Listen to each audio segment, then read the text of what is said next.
നമസ്കാരം, ശിവാനീസ് റേഡിയോയിലേക്ക് സ്വാഗതം. ഒരു കാലത്ത് മലയാളമടക്കമുള്ള ദക്ഷിണേന്ത്യൻ ഭാഷകളിൽ തിരക്കുള്ള നടിയായിരുന്നു ചിത്ര. സൗന്ദര്യവും അഭിനയചാതുര്യം കൊണ്ട് ആരാധക വൃന്ദത്തെ മോഹിപ്പിച്ച നടി. ആ കാലത്തിൽ പൊലിഞ്ഞുപോയ ചിത്രയുടെ 3ാം ചരമവാർഷികമാണ് ഓഗസ്റ്റ് 21. 1990കളിൽ മലയാള സിനിമയിൽ സജീവമായിരുന്ന ചിത്ര ദേവി രാജഗോപാൽ ദമ്പതികളുടെ മകളായി 1965 ഫെബ്രുവരി 25 കൊച്ചിയിലാണ് ജനിച്ചത്. നിരവധി ഭാഷകളിലായി 100-ലധികം ചിത്രങ്ങളിൽ അഭിനയിച്ചിട്ടുണ്ട്. മലയാളികൾക്ക് ഏറെ പ്രിയപ്പെട്ട നടി കൂടിയായിരുന്നു ചിത്ര. 1975 പുറത്തിറങ്ങിയ കല്യാണപ്പന്തൽ എന്ന സിനിമയിലൂടെയാണ് ചിത്ര മലയാള സിനിമയിലെത്തിയത്. പിന്നീട് മോഹൻലാലിന്റെ നായികയായി ആട്ടക്കലാശം എന്ന ചിത്രത്തിലൂടെയാണ് ചിത്ര മലയാളത്തിൽ സജീവമാകുന്നത്. ഈ കഥാപാത്രമാണ് ചിത്രയെ ശ്രദ്ധേയയാക്കിയതും.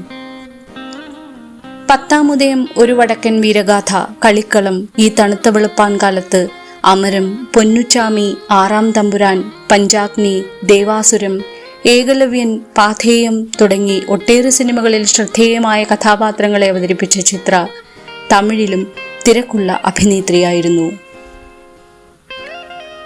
കൊച്ചി ഗവൺമെന്റ് ഗേൾസ് സ്കൂളിലും പിന്നീട് അച്ഛന്റെ ജോലിക്ക് വേണ്ടി ചെന്നൈ മൈലാപ്പൂരിലെത്തിയ ചിത്ര ICF ഹയർ സെക്കൻഡറി സ്കൂളിലും പഠനം തുടർന്നു. പക്ഷേ സിനിമയിൽ തിരക്കായതോടുകൂടി 10ാം ക്ലാസ്സിൽ വെച്ച് പഠനം ഉപേക്ഷിക്കാൻ ചിത്ര നിർബന്ധിതയായി. തമിഴ് ചിത്രങ്ങളായ അപൂർവരാഗങ്ങൾ, അവൾ അപ്പടിതാൻ തുടങ്ങിയ സിനിമകളിലൂടെ ബാലതാരമായാണ് അവർ അഭിനയരംഗത്തേക്ക് കടന്നുവന്നത്. ചിത്രയുടെ 6ാം വയസ്സിലായിരുന്നു അത്. ഇതയം നല്ലെണ്ണയുടെ പരസ്യ മോഡലായി പ്രശസ്തി നേടിയ ചിത്ര നല്ലെണ്ണ ചിത്ര എന്ന പേരിലും അറിയപ്പെട്ടിരുന്നു.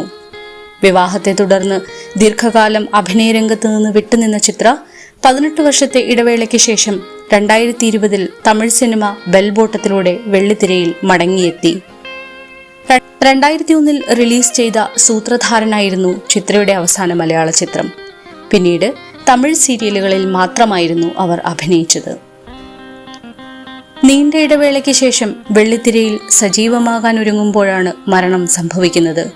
ഹൃദയാഘാതത്തെ തുടർന്ന് 56ാം വയസ്സിൽ ചെന്നൈയിലെ വസതിയിലായിരുന്നു അന്ത്യം.